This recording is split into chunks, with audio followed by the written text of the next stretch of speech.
Hello, everybody. My name is CSnee. This is the Chapter 11 Unions and the Government, Protectors, Partners, and Punishers.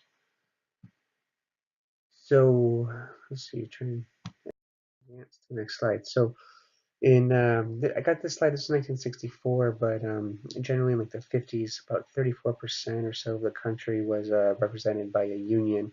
So you can see this is represented by the dark red shading to lighter red.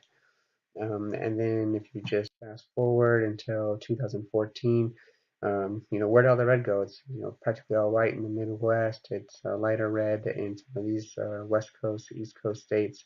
Midwest is pretty much not there. South never really had a big union presence. There's a couple of reasons for that, and a lot of unions went away when with deindustrialization and globalization. America's jobs shifted. Also, really just obviously a lot of these red states are not right to work states. So, um, in California, for example, if you work for Los Angeles County, you're required to pay into your union dues, even if you're not a union member. If you don't pay the full amount, then you can't vote for your union representatives. But in other states, like Texas, for example, if you join a government agency or a county agency that has a union, you can choose not to join it and not to pay anything into that union. Um, so that's the right, and so that sort of dovetails into this slide with the right to work states.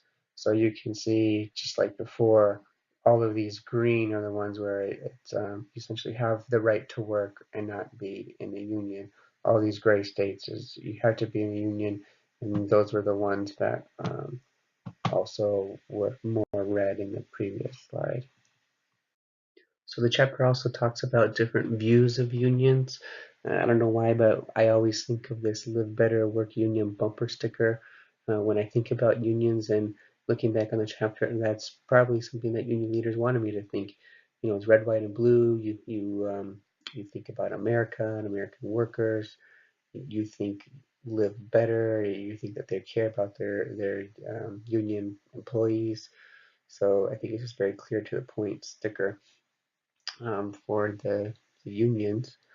On the other hand, you might have managers where they're thinking, well, unions only protect the lazy. It's this rigid framework. I have no flexibility to, fire people or to do different things that I want to, because I have to go through all this different union protocol, and it's like really it ties your hands.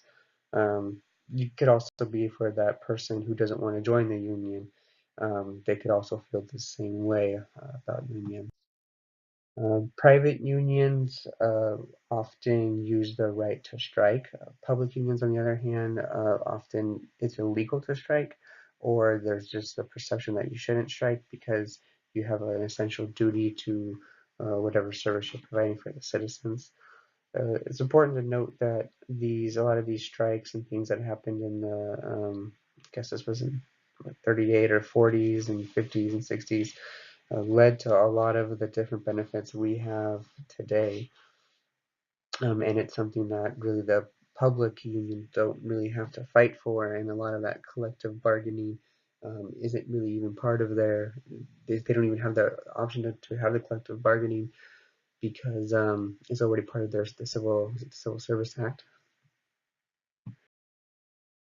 Current employee perspective. So this is a little cartoon. You see all these little people holding up a union leader, and on the other hand, you have like this corporate structure, employers association, company experts holding up the CEO. And this is this idea that it gives all these little guys the level playing field they have with the CEO, so they can bring whatever grievance or whatever issues they have up to the CEO. And this is probably would really depict a private union, because there's really just one union leader. If you have a collective bargaining, which we'll probably touch on in the next chapter, in a private union, you're not going to have that many different leaders. You'll have whatever leaders you need or whatever that group is. But in the public sector, you have to have taxpayers to pay for your new increases, whatever you want. You have to have the different legislators involved, and then you have to have the different people in the agency. So it's a lot more complicated. So you wouldn't necessarily have such a clean little pyramid, but the idea that collectively everybody brings your ideas forward, it was the same in both. This is probably what a taxpayer would say about unions. He's like, this is showing, it says taxpayer right here. Um, all of their taxpayers go to these government agencies and their unions, and especially when times are tough, you don't really see the benefit of unions as a taxpayer. You only really see the dollar leaving in your pocket. Okay, so the book gives a couple examples about sharing some of these different viewpoints that people have. Talked about Ohio and Wisconsin, two really actually sort of similar cases, but with different results. So in both Ohio and Wisconsin, there's Republican legislators and Republican governors, and they were all elected on the basis of I think it was around the Tea Party movement. This was back in 2011. They wanted to sort of cut the fat out of politics, government, and save where they could. At the same time, they wanted to give tax cuts, though, so it's sort of hard to say, well, how are you going to do tax cuts, but then you can't support your different unions, so why are you going to blame unions? So there's a bit of a paradox there, which the book calls out. Specifically, though, in the Ohio case, union leaders were able to repeal a bill that effectively would weaken unions and their collective bargaining rights. They got something like $30 million together to get support to repeal the bill. They had a band together with all the other different unions. They got support from other people by using firefighter, police, nurse, and teachers.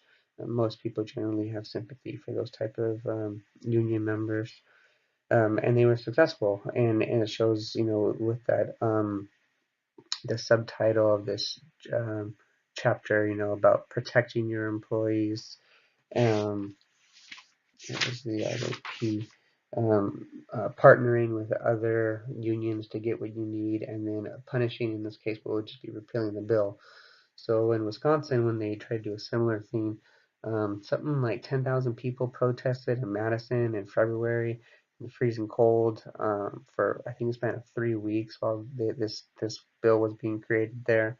Um, in Wisconsin, however, they were able to push through the bill, and I guess for whatever reason you couldn't repeal it, but they instead decided to recall the governor and different legislators. When I say they, I mean the union leaders. However, they were unsuccessful, so they sort of failed in that attempt. So it's sort of interesting in two different states, two different results. I don't have any videos of the Ohio example, but I put a little summary video, 3-minute summary video for the Wisconsin, and then also a Daily Show clip of the protesters. So that one's a little funny. Okay, and